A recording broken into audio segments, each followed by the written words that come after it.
On the other side, Snap, parent company of Snapchat, is doing actually better than I expected. David? What have I been saying? Snapchat is the most underrated of all the consumer tech companies out there. And they're finally kind of seeing their day. And I still think that they're going to grow a lot more from here. But like I said, when we were having the AR discussion, Right. was that last week? That was last week, yes. I said that if any company besides Apple were to build AR glasses, I think Snapchat's the one to do it.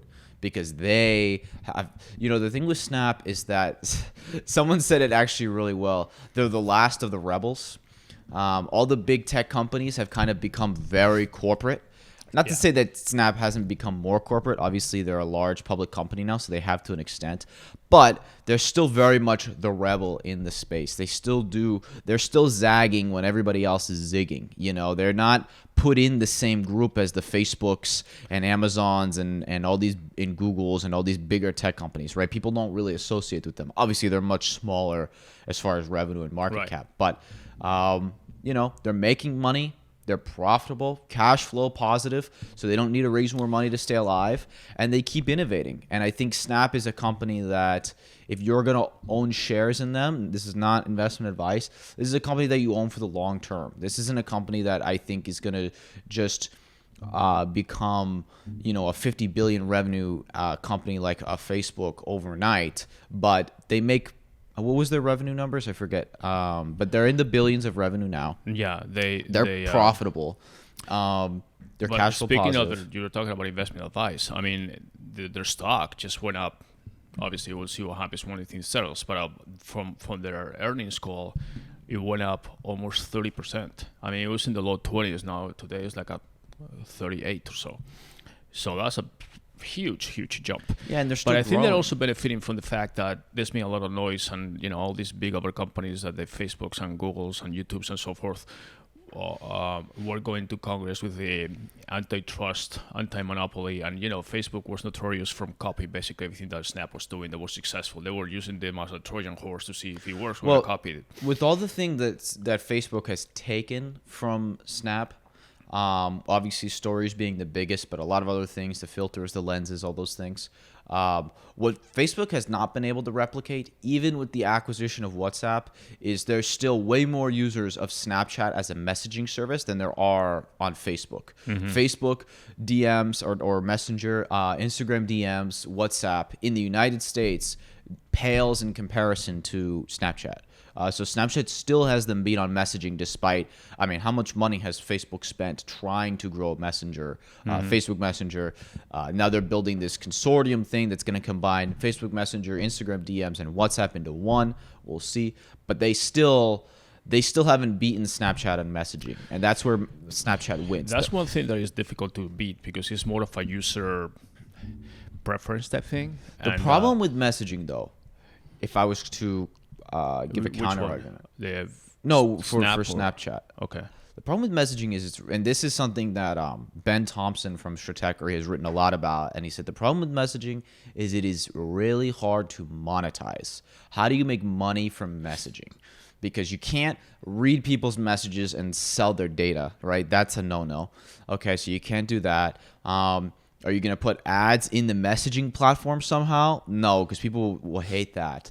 Are you going to make them pay for it? Well, no, because there's so many free options. So messaging is hard to make money from. But it's a good anchor. It is a great anchor. Right. So the thing that Snapchat is trying to do is they're not going to ever monetize messaging. Messaging is there, and that's their core, and that's why they have hundreds of millions of users who use the messaging. Where they're trying to monetize is on the stories, on the Snap Originals, all these things. I think the Snap Originals and the other content that they have is not great. I think that it's not gonna be what makes Snapchat win. I think what makes Snapchat win is the longer term. And I think if I had to bet where Snapchat is focusing most of their resources for the long term, it is on AR. Because I think Snapchat has been ahead of the game on AR for years and years now.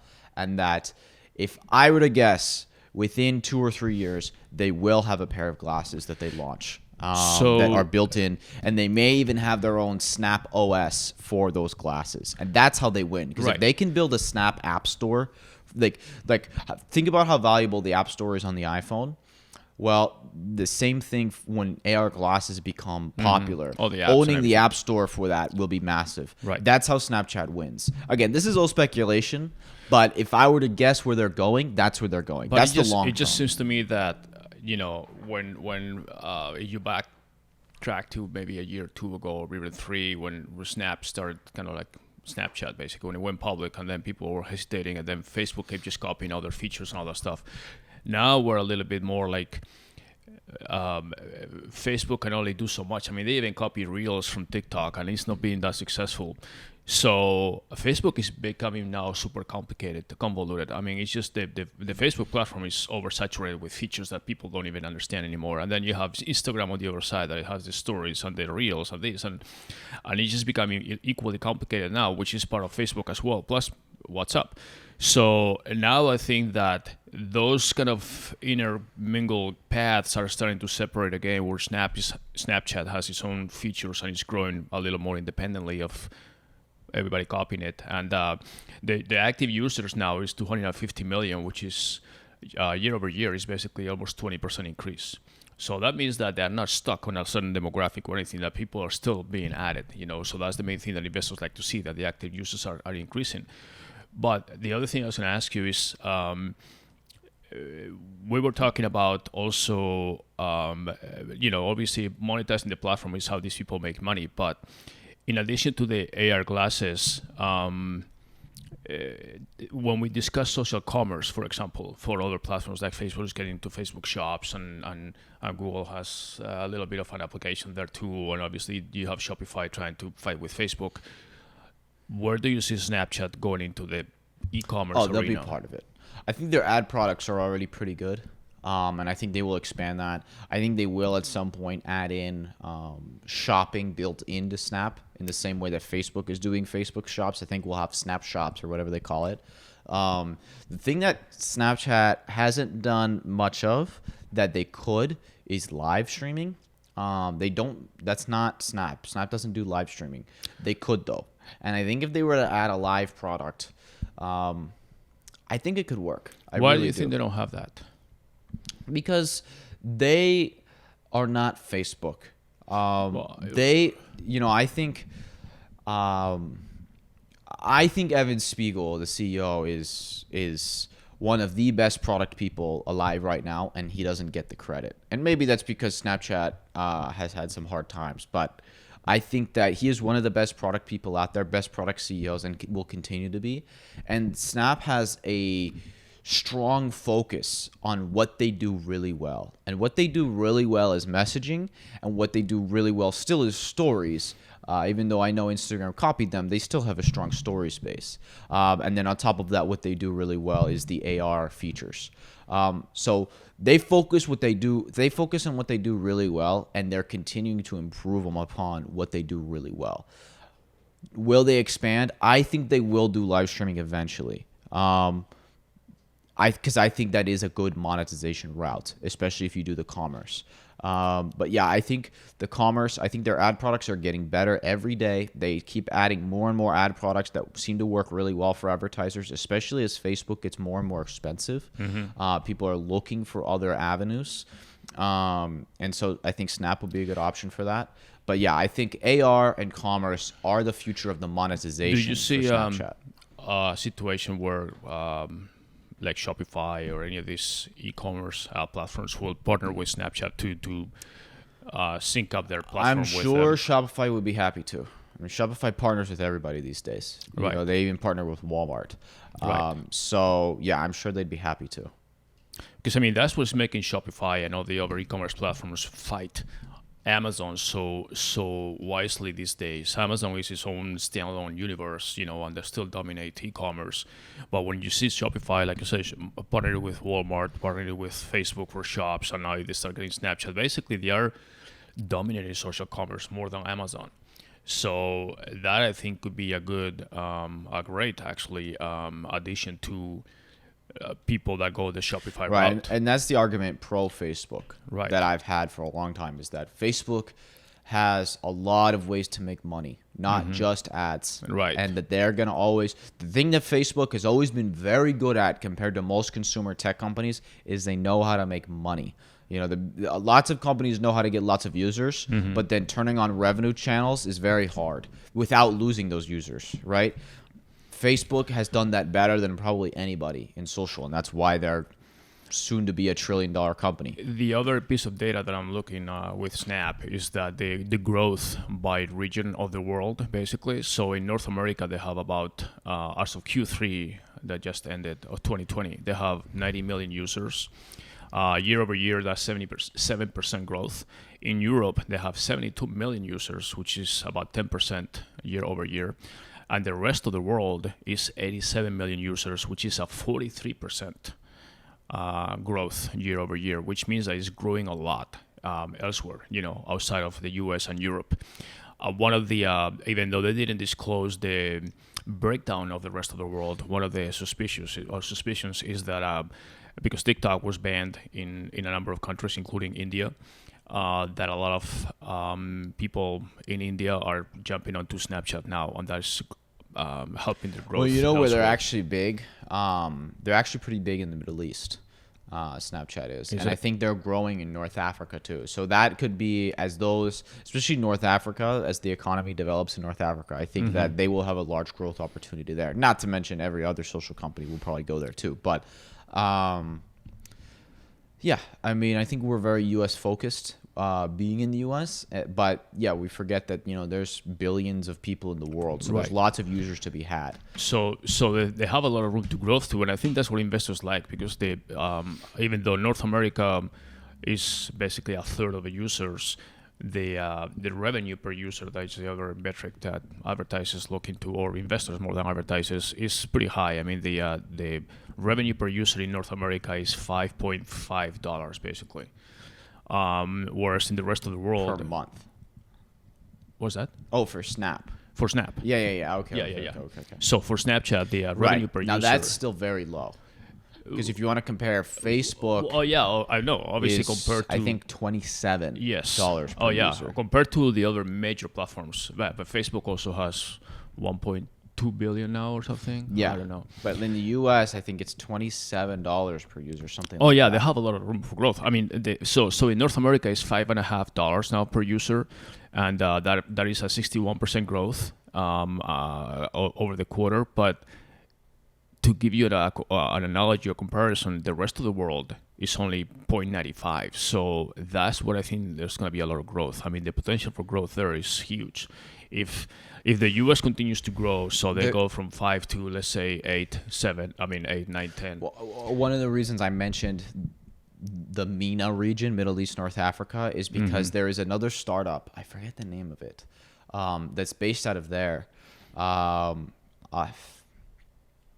I can't remember the name of it. That is another social platform, and they have some unique things that I haven't seen in American platforms. But their average revenue per user was staggering for that region. It was something like $9 per user in Middle East, North Africa, right, where the average basically income is much lower. It's lower. So to have $9 per user was massive, and that's where I think Snapchat could have a lot of growth. Because if you look at the growth, obviously I think Snap still wants to and definitely can and should grow a lot more than the US and North America and Europe, but in that region, which is so underdeveloped as far as internet companies go in that region in Middle East, North Africa, where there's probably, I don't know the exact population, depends how you break it out, but there's probably 1 billion people there.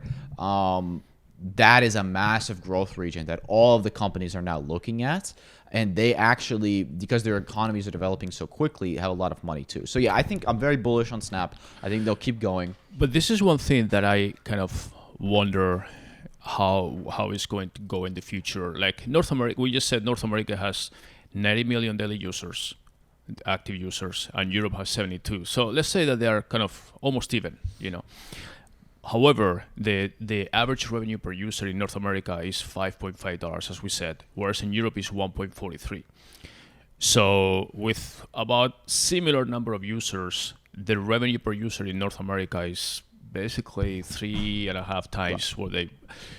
Is that because the American consumer is more used to the platform, or this kind of consumption via? No, it's just the U.S. consumer is worth more. Okay. U.S. consumers have more money to spend, therefore advertisers will pay higher CPMs, and that's how these platforms make their money.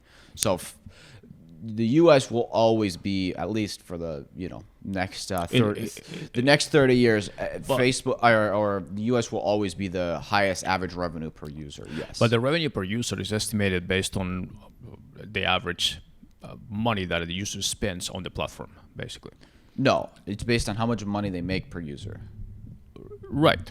How much money they make per user based on what is the make part. How much money the user...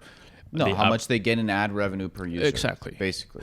So it's ad revenue per user, exactly. So unless they add other options. But for now, when you look at average revenue per user, most of the time it's ad revenue per user. Exactly. Basically. So that's my point, that the ad revenue per user is much higher in the US. Right. Because Americans have more money to spend.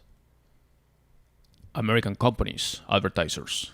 American consumers have more money to spend, therefore American companies can spend more advertising. They bid higher to advertise to American consumers. Okay, that's what that's what I wanted to clarify. That is not how many, because when you read revenue per user, you say, oh well, we have 70 million users, and then each of them is buying an average of $5 worth of product or whatever we're advertising. No. It's based on how much ads. Exactly. Yeah. It's how much the company is making from ad revenue. If you use Snapchat, how much money in ads can I make by serving ads to you? Right, which basically means that you can advertise on Snapchat or with Snapchat in Europe and basically pay a third of what you would pay in the US for the same ad, basically. As far as but also the consumer in Europe does not have as much money that's as American reason why. consumers. Yeah, they're both related, but that's the point. That's why I was saying that the fact that this one startup had $9 per user in MENA, when Facebook, I think, has $2.70, I think, or $3 or something like that in the same region,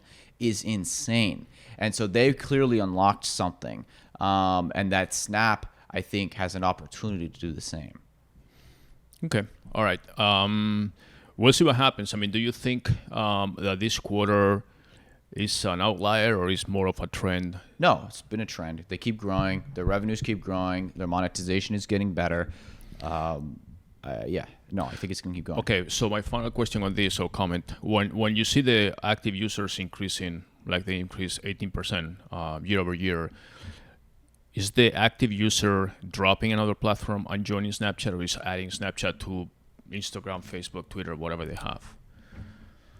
At one point, the social media spectrum becomes too saturated that people are just not able to do anything. Well, I mean, where is it coming from?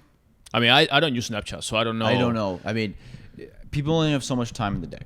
So obviously, if the average person, let's say, has an average of whatever, 6, it's probably more now because if the average person maybe has like 6 hours of leisure time a day. Now, obviously, there's time when they're working or whatever that they also use social media for small the phone amounts. Gives you the screen time every week. So the average person has maybe, let's say, 6 hours of leisure a day.